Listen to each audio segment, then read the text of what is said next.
जय श्री कृष्णा, राधे राधे। आप सभी भक्तों का आपके अपने YouTube चैनल श्री कृष्ण दीवानी में हार्दिक स्वागत है। आज हम कार्तिक मास महात्म्य के 9वें दिन की कथा सुनेंगे, अर्थात 9वां अध्याय सुनेंगे। सर्वप्रथम भगवान का स्मरण करते हुए सभी बोलिए ओम नमो भगवते वासुदेवाय। ओम श्री राधा कृष्णाभ्याम नमो नमः। कार्तिक स्नान और व्रत की समस्त विधि और उसका महात्म्य जानने के बाद ऋषियों ने श्री सूत जी से पूछा कि हे महाराज, कृपा करके यह बताइए कि कार्तिक मास के व्रत का उद्यापन किस प्रकार से किया जाता है, उसकी विधि क्या है। तब श्री सूत जी ने ऋषियों से कहा कि हे मुनियों, राजा पृथु ने भी नारद जी से यही प्रश्न किया था। तब नारद जी ने उनको जो कुछ बताया वही मैं तुमसे कहता हूँ। नारद जी ने राजा पृथु से कहा कि हे राजन, कार्तिक व्रत करने वाले को कार्तिक शुक्ल पक्ष की चतुर्दशी को व्रत पूरा करके भगवान विष्णु की प्रसन्नता के लिए एक सुंदर मंडप बनाना चाहिए। मंडप के चारों द्वारों पर जय, विजय, सुशील और पुष्पशील नामक भगवान विष्णु के द्वार रक्षकों की स्थापना करनी चाहिए। उसके बाद भगवती तुलसी की वेदी पर सर्वतोभद्र मंडल बनाएं और उस पर कलश की स्थापना करें। कलश पर श्रीफल रखें। फिर शंख, चक्र, गदा और पद्म धारण करने वाले भगवान विष्णु की पूजा करें और उसके बाद सर्वतोभद्र मंडल में इंद्र आदि देवताओं की पूजा करें। राजा पृथु से इतनी बात बताकर नारद जी आगे कहने लगे कि हे राजन, भगवान द्वादशी तिथि को शयन से उठे। त्रयोदशी को उन्होंने देवताओं को दर्शन दिए और चतुर्दशी को सभी देव देवताओं ने उनका पूजन किया था। इसीलिए कार्तिक मास के शुक्ल पक्ष की इन तिथियों को सभी प्रकार से भगवान विष्णु की पूजा की जाती है। पूजन के बाद रात्रि में भगवान के नाम का जागरण, कीर्तन, भजन तथा शास्त्रों का पठन पाठन करना चाहिए। हे राजा पृथु, दूसरे दिन प्रातःकाल में अपनी श्रद्धा के अनुसार ब्राह्मणों को भोजन करवाना चाहिए और दक्षिणा देनी चाहिए। जिस ब्राह्मण ने कार्तिक मास में आपको शास्त्र सुनाए हों, महात्म्य सुनाए हों, उसे श्रद्धा पूर्वक दान दक्षिणा देनी चाहिए। श्री सूत जी मुनियों से आगे कहते हैं कि हे ऋषियों, कार्तिक व्रत का उद्यापन करते हुए तुलसी के मूल में शालिग्राम जी की पूजा करें। नर्मदा और गंगा के तट पर रहने के बराबर फल तुलसी के साथ रहने का मिलता है। हे मुनियों, पूर्ण श्रद्धा भाव से लगाई और ध्यान पूर्वक रक्षित तुलसी में सभी तीर्थों और देवताओं का वास रहता है। कार्तिक मास में पीपल और आंवले के वृक्ष में पूजन का भी बड़ा महत्व है। आंवले की जड़ में भगवान विष्णु का पूजन करने से मनुष्य को सभी पापों से मुक्ति मिल जाती है। हे ऋषिगणों, जो श्रद्धालु व्रती उद्यापन करते समय 21 ब्राह्मणों को उनकी पत्नियों के सहित आमंत्रित करते हैं और पूजन सेवा आदि करके उनका आशीर्वाद लेते हैं, उनकी संतति में वृद्धि होती है और उन्हें मोक्ष प्राप्त होता है। जिस प्रकार से भगवान विष्णु का गुणगान करना, उनकी महत्ता को बताना कठिन है, ठीक उसी प्रकार से तुलसी और आंवले की पूजा का महत्व बताना भी अत्यंत ही दुष्कर है। हे ऋषिगणों, यह वृतांत सभी पापों का नाश करने वाला है। श्रीमन नारायण नारायण हरि हरि, भजमन नारायण नारायण हरि हरि। आज अहोई अष्टमी व्रत का विशेष दिन है। आज के दिन हम कार्तिक मास की पुण्यमयी 5 कथाओं का श्रवण करेंगे। तुलसी जी की कथा, अहोई अष्टमी की कथा, विनायक जी की कहानी, रविवार व्रत कथा और तपसी लपसी की कथा। सभी बोलिए तुलसी माता की जय। प्राचीन काल में एक लड़की का जन्म राक्षस कुल में हुआ, जिसका नाम वृंदा था। दैत्यराज कालनेमी जैसे राक्षस परिवार में पैदा होने के बाद भी वृंदा भगवान विष्णु की पूजा किया करती थी। जब वृंदा बड़ी हुई तो उसकी शादी जालंधर नामक दैत्य से हो गई। जालंधर काफी शक्तिशाली राक्षस था, जिसका जन्म भगवान शिव के तेज के कारण समुद्र से हुआ था।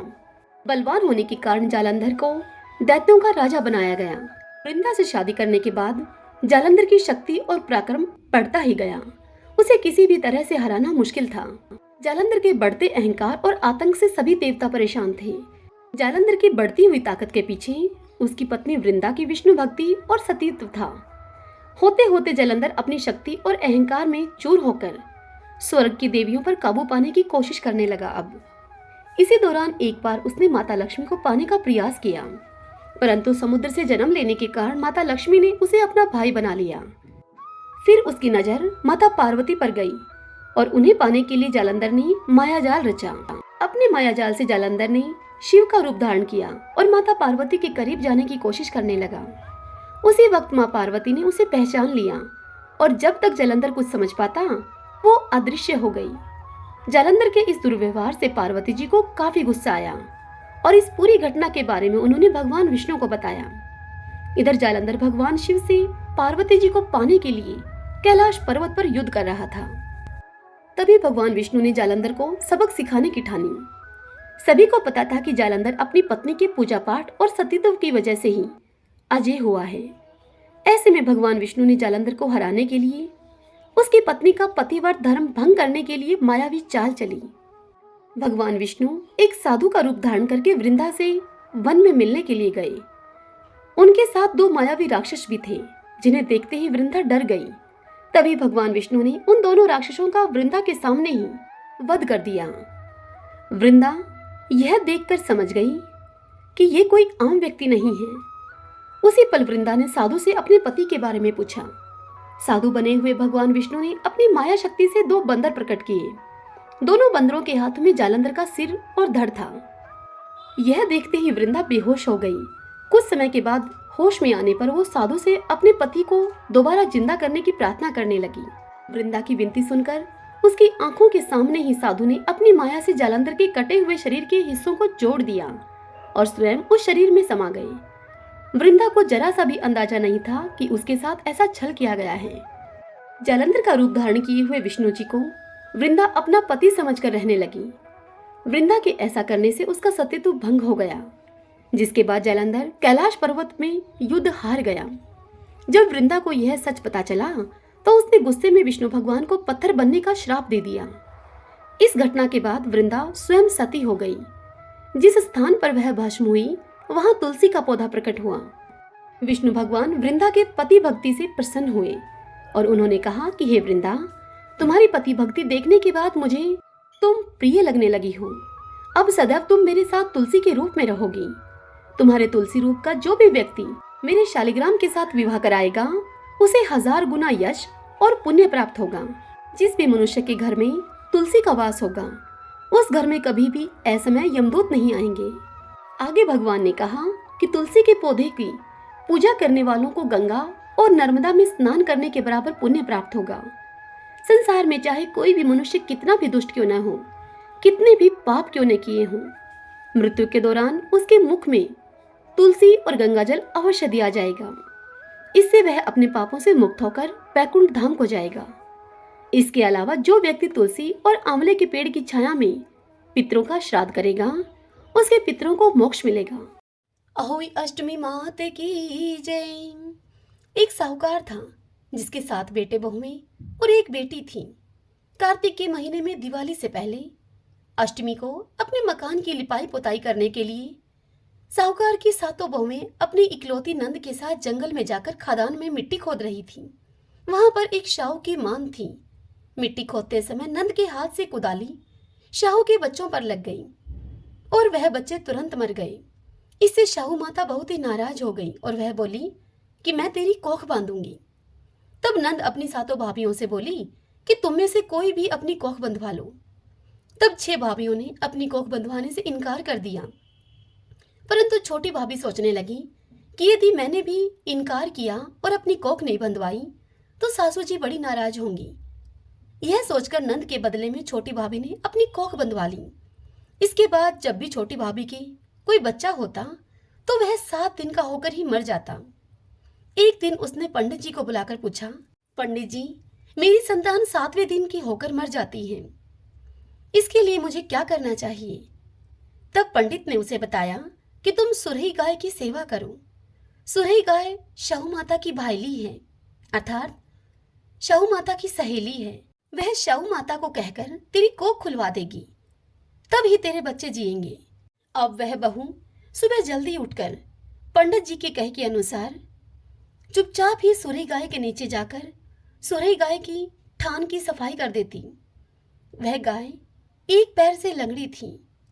एक दिन वह गौ माता सोचने लगी कि इतनी सुबह जल्दी उठकर कौन मेरी सेवा कर रहा है, मैं आज देखूंगी।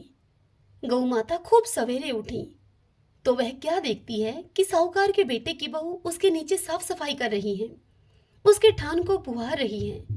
तब गौ माता बहू से बोली कि बहू क्या मांगती है, मैं तुझ पर प्रसन्न हूं, तुझे क्या चाहिए। तब साहूकार के बेटे की बहू कहने लगी कि शाहू माता तुम्हारी भाईली है और उसने मेरी कोख बांध रखी है, मेरी कोख खुलवा दो। तब गौ माता ने उससे कहा कि अच्छा। गौ माता साहूकार की बहू को अपनी भाईली के पास लेकर चली। रास्ते में कड़ी धूप थी। वे दोनों एक पेड़ के नीचे बैठ गई। थोड़ी देर में एक सांप आया। उसी पेड़ पर गरुड़ पंखनी के बच्चे को डसने लगा। वह साहूकार की बहू ने सांप को ढाल के नीचे दबा दिया और बच्चे को बचा लिया। थोड़ी ही देर में गरुड़ पंखनी वहां आई तो वहां खून ही खून देखकर साहूकार की बहू को वह चोंच मारने लगी। तब साहूकार की बहू ने उससे कहा कि मैंने तो तेरे बच्चे की रक्षा की है, उसे मारा नहीं है, उसे तो सांप मारने के लिए आया था। यह सुनकर गरुड़ पंखनी उस बहू से बोली कि मांग तू क्या मांगती है।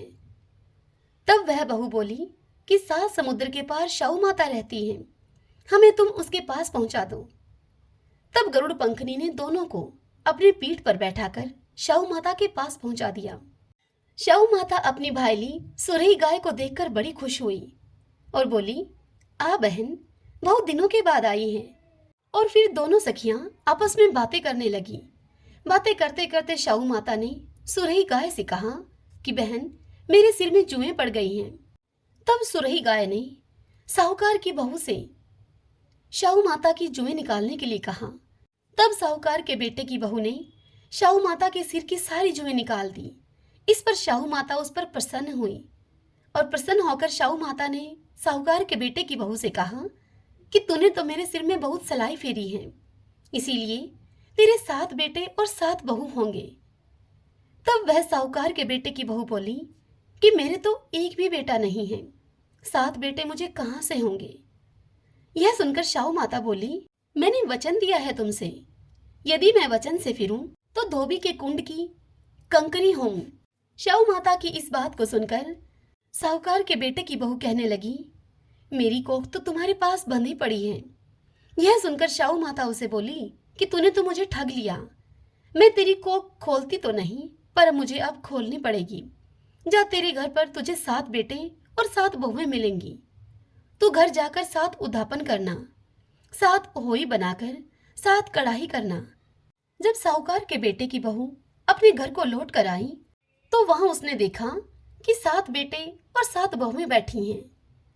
उसने 7 होई बनाई, 7 उद्यापन किए, 7 कढ़ाई करी।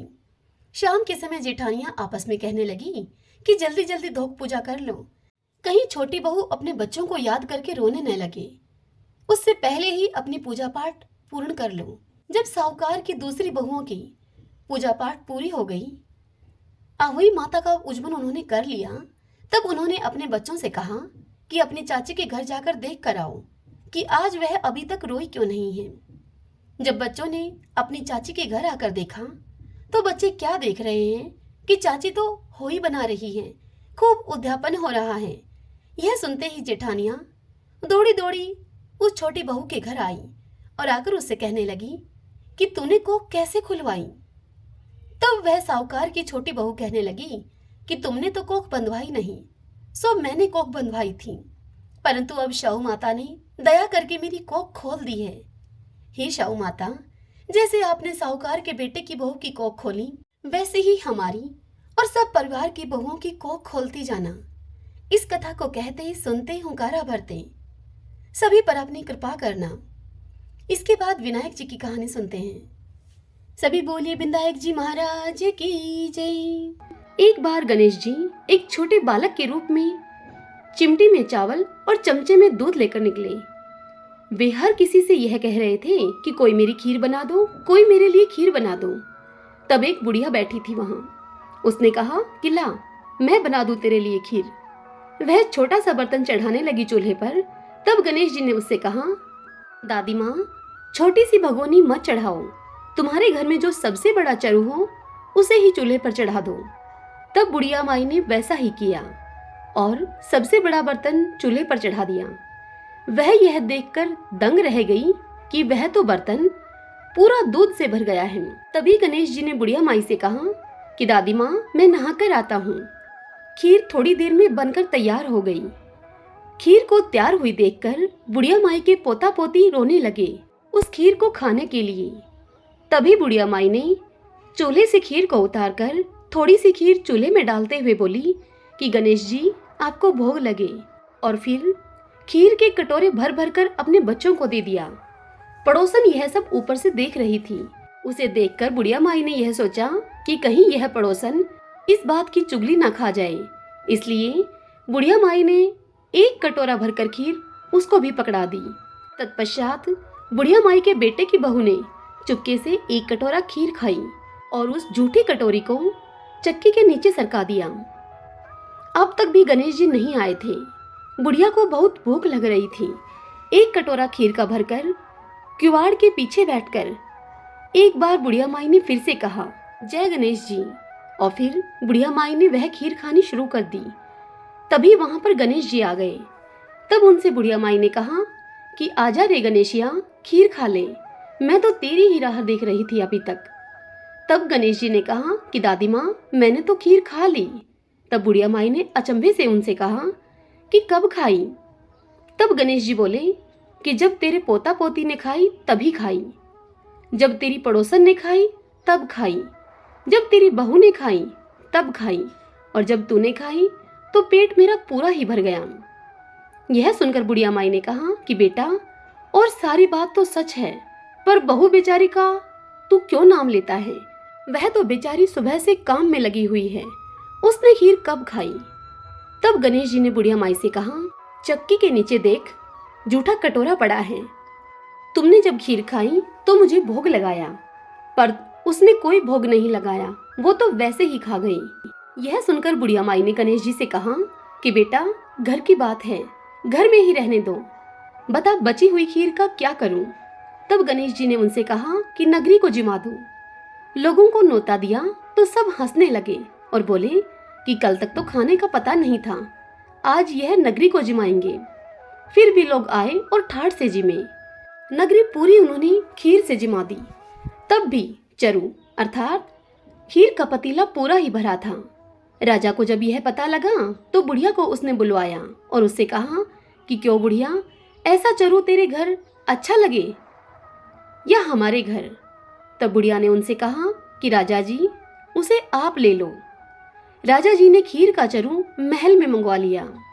लाते ही खीर में कीड़े मकोड़े, बिच्छू और कंछले हो गए और उस खीर से दुर्गंध आने लगी। अब तब राजा जी ने बुढ़िया माई से कहा कि बुढ़िया माई, अपना चरु वापस ले जा, जा तुझे हमने दिया ये। तब बुढ़िया ने कहा कि राजा जी, आप देते तो पहले भी कभी देते, यह चरा तो मुझे मेरे गणेश जी ने दिया है। बुढ़िया ने चरा वापस लिया। लेते ही सुगंधित खीर हो गई। घर आकर बुढ़िया ने गणेश जी से पूछा कि बची हुई खीर का मैं क्या करूं? तब गणेश जी ने बुढ़िया माई से कहा कि झोपड़े के कोने में खड्डा खोदकर तुम उसे गाड़ दो। उसी जगह सुबह उठकर वापस खोदोगी तो तुम्हें धन के 2 चरे मिलेंगे। ऐसा कहकर गणेश जी अंतर्ध्यान हो गई। जाते समय झोपड़ी के लात मारते गए और झोपड़ी के स्थान पर बुढ़िया माई का महल हो गया। बहू जब सुबह उठी तो उसने फावड़ा लेकर पूरे घर को खोद दिया, परंतु उसे कुछ भी नहीं मिला। बहू ने कहा कि सासू जी, थारो गणेश जी तो झूठो है। सास ने कहा कि बहू, मारो गणेश जी झूठो तो नहीं है, ला मैं देखती हूँ। वह सुई लेकर खोदने लगी तो टन टन करते 2 धन के चरे निकल आए। बहू ने कहा कि सासू जी, गणेश जी तो साचे ही हैं। सास ने कहा कि गणेश जी तो भावना के भूखे हैं। हे मेरे गणेश जी, जैसा तुमने बुढ़िया माई को दिया वैसा सबको देना। कहानी कहने वाले, हुंकारा भरने वाले, कहानी सुनने वाले सभी को देना। सभी बोलिए सूर्य नारायण भगवान की जय। एक बुढ़िया माई थी। उसका यह नियम था कि प्रति रविवार को सवेरे ही स्नान आदि करके पड़ोसन की गाय के गोबर से घर को लीपकर फिर वह भोजन तैयार करती। भगवान को भोग लगाने के बाद स्वयं भोजन करती थी। ऐसा व्रत करने से उसका घर धन धान्य एवं आनंद से परिपूर्ण था। इसी तरह कुछ दिन बीत जाने पर उसकी पड़ोसन एक दिन विचार करने लगी कि यह बुढ़िया माई हमेशा मेरी गाय का गोबर लेकर जाती है, और यह सोचकर अब वह पड़ोसन अपनी गाय को घर के भीतर बांधने लगी। अब बुढ़िया माई को गोबर न मिलने के कारण रविवार के दिन वह अपने घर को न लीप सकी। इसीलिए उसने न तो भोजन बनाया और न ही भगवान को भोग लगाया, और स्वयं भी उसने भोजन आदि नहीं किया। इस प्रकार उसने निराहार व्रत किया। अब रात हो गई और वह भूखी ही सो गई। रात में भगवान ने उसे स्वप्न में दर्शन दिए और भोजन न बनाने और भोग न लगाने का उससे कारण पूछा। तब बुढ़िया माई ने भगवान से गोबर न मिलने का कारण बतला दिया। तब भगवान ने उससे कहा कि माता, हम तुमको ऐसी गाय देते हैं जिससे कि सभी इच्छाएं पूर्ण होती हैं, क्योंकि तुम हमेशा रविवार को गाय के गोबर से घर को लीप पोत कर भोजन बनाकर हमें भोग लगाकर फिर खुद भोजन करती हो। इसीलिए तुम पर मैं खुश होकर तुमको यह गाय वरदान के रूप में देता हूँ और अंत समय में तुम्हें मोक्ष देता हूँ। स्वप्न में ऐसा वरदान देकर भगवान अंतर्ध्यान हो गए, और जब वृद्धा की आंख खुली तो वह क्या देखती है कि उसके आंगन में एक अति ही सुंदर गाय और बछड़ा बंधे हुए हैं। वह गाय और बछड़े को देखकर अत्यंत प्रसन्न हुई और उनको घर के बाहर बांध दिया। वहीं घर के बाहर ही उनके खाने के लिए उसने चारा भी डाल दिया। जब उसकी पड़ोसन ने बुढ़िया के घर के बाहर एक अति ही सुंदर गाय और बछड़े को बंधा हुआ देखा तो द्वेष के कारण उसका हृदय अब जल उठा, और उसने देखा कि गाय ने अब सोने का गोबर किया है। तो वह उस गाय का गोबर ले गई और अपनी गाय का गोबर उस सोने के गोबर की जगह रख के चली गई।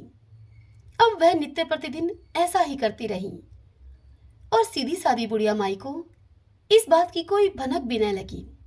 तब सर्वव्यापी ईश्वर ने सोचा कि चालाक पड़ोसन के कर्म से बुढ़िया माई ठगी जा रही है। तब भगवान ने संध्या के समय अपनी माया से बड़े जोर की आंधी चला दी। आंधी को देखकर बुढ़िया माई ने आंधी के भय से अपनी गाय और बछड़े को घर के भीतर बांध लिया। प्रातःकाल उठकर जब बुढ़िया माई ने देखा कि गाय ने सोने का गोबर दिया है तो उसके आश्चर्य की सीमा न रही, और वह प्रतिदिन गाय को अब घर के भीतर ही बांध कर रखने लगी। उधर पड़ोसन ने देखा कि बुढ़िया माई गऊ को अब घर के भीतर ही बांधने लगी है, और उसका सोने का गोबर उठाने का जो दाव था अब वह नहीं चल पा रहा था। तो वह पड़ोसन अब ईर्ष्या से जल उठी, और कुछ उपाय होता न देखकर उसने उस देश के राजा की सभा में जाकर उस राजा से कहा कि महाराज, मेरे पड़ोस में एक बुढ़िया माई रहती है। उसके पास ऐसी गाय है जो कि आप जैसे राजाओं के पास ही रहने योग्य है। वह गाय रोज सोने का गोबर देती है। आप उस सोने से प्रजा का पालन कीजिए। वह बुढ़िया माई इतने सोने का भला क्या करेगी। राजा ने यह सब बात ध्यानपूर्वक सुनी और फिर अपने दूतों को उस बुढ़िया माई के घर गाय लाने के लिए भेज दिया। बुढ़िया माई प्रातः ईश्वर का भोग लगाकर भोजन करने ही जा रही थी कि राजा के कर्मचारी गाय को खोलकर ले गए।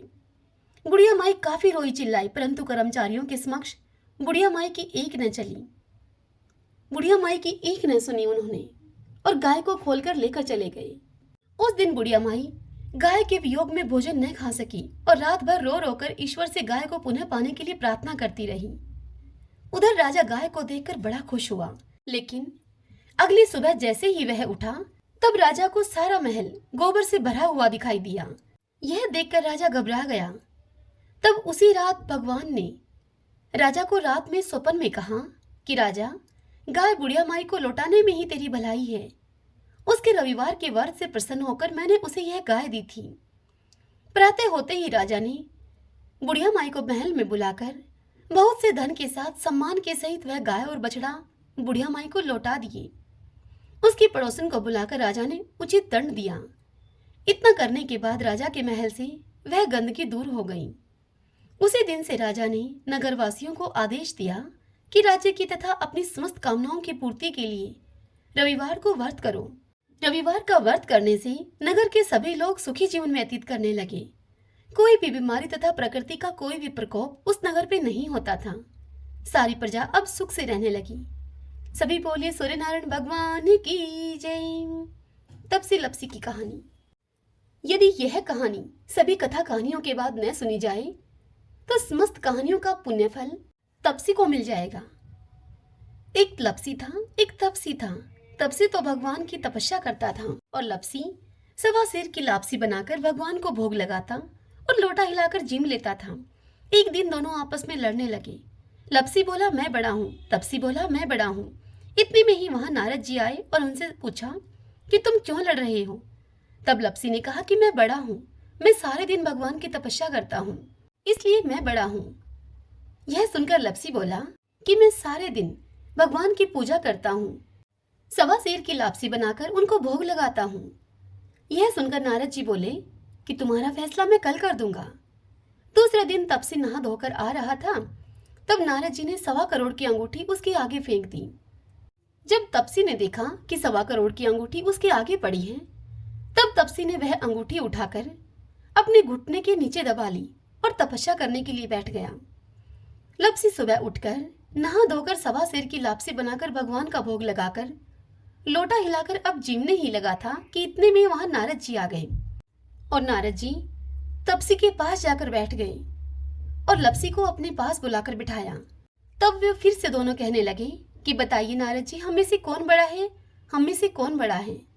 तब नारद जी ने उन दोनों से कहा कि अभी रुको और तपसी से बोले तुम अपना घुटना उठाओ।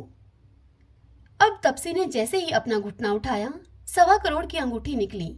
तब नारद जी उसे बोले कि ये अंगूठी तो तूने चुराई है, तेरी तपस्या इसलिए अब भंग हो गई है, इसलिए अब से लपसी बड़ा है। यह सुनकर तपसी बोला कि महाराज, मेरी तपस्या का फल मुझे कैसे मिलेगा। तब नारद जी बोले कि तेरी तपस्या का फल कार्तिक नहाने वाली तुझे देंगी। यह सुनकर तपसी बोला कि वो कैसे। तब नारद जी ने तपसी को बताया कि सबकी कहानी कह सुनकर तेरी कहानी अगर नहीं कहेंगी तो कार्तिक का फल तुझे मिलेगा, उनका पुण्य फल समाप्त हो जाएगा। सभी बोलिए विष्णु भगवान की जय। आइए भगतजनों, अब हम तुलसी चालीसा का श्रवण करते हैं। जय जय तुलसी भगवती सत्यवती सुखदानी, नमो नमो हरि प्रियसी श्री विंदा गुण खानी। जय नंदनी जग पूजिता विश्व पावनी देवी, जयति पुष्प शराशुर भी देहु अमर वर अम्ब। श्री हरि शीश विराजनी देहु अमर वर अम्ब, जनहित ही वृंदावनी अब जन कर हूँ विलंब। धन्य धन्य श्री तुलसी माता, महिमा आगम सदा श्रुति गाता। हरि के प्राण हूँ से तुम प्यारी, हर ही हेतु किन हो तप भारी। जब प्रसन्न हव दर्शन दीनो, तब कर जोरी विनय अस कीनो। हे भगवन कंत मम हो, दीन जानी जनि छाड़हु छोहू। सुरी लक्ष्मी तुलसी की बानी, दिन हो शाप क्रोध पर आनी। अश अयोग्य वर मांगन हारी, हो विटप तुम जड़ तनु धारी। सुनि तुलसी शाप यो तेहि ठामा, करहु बास तू नीचन धामा। दियो वचन हरि तब तत्काला, सुनो सुमुखी जनि हो बिहाला। समय पाई हो पति तोरा, पूज हो सास बचन सत मोरा। तब गोकुल में गोप सुदामा, तासु भई तुलसी तू बामा। कृष्ण रास लीला की माही, राधे शकियो प्रेम लखि नाही। दिया शाप तुलसी तत्काला, नर लोक ही तुम जन्म हूँ बाला। भयो गोप वह दान विराजा, शंख चूड़ नामक सिर ताजा। तुलसी भई ताशु की नारी, परम सती गुण रूप अगारी। असुध्वा कल्प गीत जब गयऊ, कल्प तृतीय जन्म तब भयऊ। वृंदा नाम भयो तुलसी को, असुर जलंधर नाम पति को। करि अति द्वंद अतुल्य बल धामा, वीणा शंकर से संग्रामा। जब नित सन्न सहित शिवहारी, मरहि न तब हर हर ही पुकारे। पतिव्रता वृंदा थी नारी, को न सके पतहि गहारी। तब जलंधर ही वेश बनाई, वृंदा डिग हरि पहुँचयो जाई। शिव हित लहि करि कपट प्रसंगा, कियो सतीव धर्म ते ही भंगा। भयो जलंधर कर संहारा, सुनि वृंदा उर शोक अपार। तेहि क्षण दियो कपट हरि टारी, लख वृंदा दुख गिरा उचारी। जलंधर ही जस हत्यो अभीता, सोई रावण हव हरहि सीता। अस प्रस्तर सम हृदय तुम्हारा, धर्म खंडी मम पति सारा। यही कारण लही शाप हमारा, होवे तनु पाषाण तुम्हारा। सुनि हरि तुरत ही वचन उचारे, दियो शाप तुम बिना विचारे। लखियो ने नित कर तूति पति को, छलन चयो जब पार्वती को। जड़मति तू अस हो जड़ रूपा, जग में तुलसी विटप अनूपा। धरब रूप हम शाली ग्रामा, नदी गंड की बीच ललामा। जो तुलसी दल हम ही चढ़ाई है, सब सुख भोग परम पद पाई है। बिन तुलसी हरि जलत शरीरा, अतिशय उठत शीश उर पीरा। जो तुलसी दल हरि शिव धारत, जो सहस्र घट अमृत डारत। तुलसी हरि मन रंजन हारी, रोग दोष दुख भंजन हारी। प्रेम सहित हरि भजन निरंतर, तुलसी राधा में नहीं अंतर। सभी बोलिए तुलसी मात की जय। अब हम तुलसी माता और कार्तिक भगवान की आरती करते हैं। जय जय तुलसी माता, जय जय तुलसी माता। सब जग की सुखदाता वरदाता, जय जय तुलसी माता। सभी योगों के ऊपर, सब रोगों के ऊपर, रुज से रक्षा करके भव त्राता, जय जय तुलसी माता। बटुपुत्री हे श्यामा, सुरबल हे ग्राम्या। विष्णु प्रिय जो तुमको सेवे, सो नर तर जाता, जय जय तुलसी माता। हरि के शीश विराजत, त्रिभुवन से हो वंदित। पतित जनों की तारिणी विख्याता, जय जय तुलसी माता। लेकर जन्म विजन में, आई दिव्य भवन में। मानव लोक तुम्ही से, सुख संपत्ति पाता, जय जय तुलसी माता। हरि को तुम अति प्यारी, श्याम वरण कुमारी। प्रेम अजब है उनको, तुमसे कैसा नाता, जय जय तुलसी माता, जय जय तुलसी माता। आरती उतारूं मारा कार्तिक भगवान की, आरती उतारूं मारा कार्तिक भगवान की। ठाकुर जी की सेवा में मैं राम नाम बोलती, ठाकुर जी की सेवा में मैं राम नाम बोलती। गाय की सेवा में मारे गोबर पानी बाड़ा में, गाय की सेवा में मारे गोबर पानी बाड़ा में। तुलसी जी की सेवा में मारे तुलसी फल फूले आंगन में, तुलसी जी की सेवा में मारे तुलसी फल फूले आंगन में। आरती उतारूं मारा कार्तिक भगवान की, आरती उतारूं मारा कार्तिक भगवान की।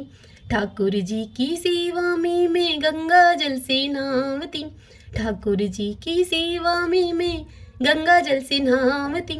गाय की सेवा में मारे दूध दही पी लोना में, गाय की सेवा में मारे दूध दही पी लोना में। तुलसी जी की सेवा में मारे बरकत है घर आंगन में, तुलसी जी की सेवा में मारे बरकत है घर आंगन में। आरती उतारूं मारा कार्तिक भगवान की, आरती उतारूं मारा कार्तिक भगवान की। ठाकुर जी की सेवा में तिलक लाग्यो मारा माथा में, ठाकुर जी की सेवा में तिलक लाग्यो मारा माथा में। गाय की सेवा में मारे घी धरो से घिलड़ी में, गाय की सेवा में मारे घी धरो से घिलड़ी में।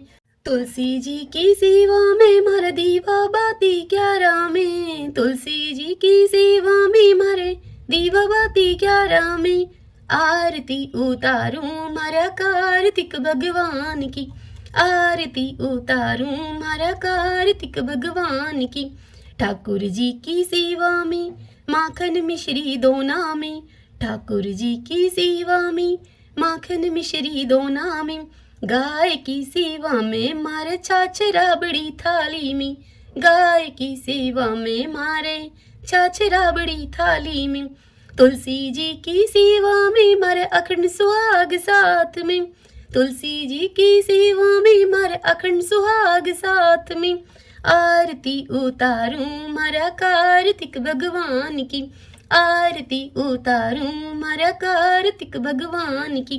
ठाकुर जी की सेवा में नित उठ मंदिर जावती, ठाकुर जी की सेवा में मैं नित उठ मंदिर जावती, गाय की सेवा में मारे नित उठ बुहारी लगावती, गाय की सेवा में मैं नित उठ के बुहारी लगावती, तुलसी जी की सेवा में मैं नित जल से क्यारा में, तुलसी जी की सेवा में मैं नित जल से क्यारा में, आरती उतारूं मारा कार्तिक भगवान की, आरती उतारूं मारा कार्तिक भगवान की, ठाकुर जी की सेवा में सखियों का संग है मंदिर में, ठाकुर जी की सेवा में नित सखियों का संग है मंदिर में, गाय की सेवा में मारे साथ ग्वाला आंगन में, गाय की सेवा में मारे साथ ग्वाला आंगन में, तुलसी जी की सेवा में मारा घर वाला मारे साथ में, तुलसी जी की सेवा में मारा घर वाला मारे साथ में, आरती उतारूं मारा कार्तिक भगवान की, आरती उतारूं मारा कार्तिक भगवान की, ठाकुर जी की सेवा में मैं तुलसी माला फेरती, ठाकुर जी की सेवा में मैं तुलसी माला फेरती, गाय की सेवा में मारे गले गलसरी सोना की, गाय की सेवा में मारे गले गलसरी सोना की, तुलसी जी की सेवा में मारे सिर पर चूंदड़ लाल है, तुलसी जी की सेवा में मारे सिर पर चुंदड़ी लाल है, आरती उतारूं मारा कार्तिक भगवान की, आरती उतारूं मारा कार्तिक भगवान की, ठाकुर जी की सेवा में मैं बैकुंठा में जावती, ठाकुर जी की सेवा में मैं बैकुंठा में जावती, गाय की सेवा में मैं पापों से मुक्ति पावती, गाय की सेवा में मैं पापों से मुक्ति पावती, तुलसी जी की सेवा में मैं सातों जन्म सुख पावती, तुलसी जी की सेवा में मैं सातों जन्म सुख पावती, आरती उतारूं मारा कार्तिक भगवान की, आरती उतारूं मारा कार्तिक भगवान की। सभी बोलिए कार्तिक भगवान की जय, तुलसी माता की जय। ओम नमो भगवते वासुदेवाय, ओम श्री राधा कृष्णाभ्याम नमो नमः। यदि वीडियो पसंद आए, यह कथा आपके लिए उपयोगी रही तो वीडियो को लाइक करें और कमेंट बॉक्स में विष्णु भगवान की जय लिखिए। और यदि आप हमारे इस चैनल श्री कृष्ण दीवानी पर पहली बार आए हैं, मुझे आप पहली बार सुन रहे हैं, तो आप हमारे इस चैनल को सब्सक्राइब कर लीजिए, बेल आइकन के बटन को भी दबा लीजिएगा ताकि आपको आने वाले नए वीडियोस की जानकारी सबसे पहले मिल सके। हर दिन के कार्तिक मास महात्म्य की कथाएं आपको समय से मिल सके। जय श्री कृष्णा, राधे राधे।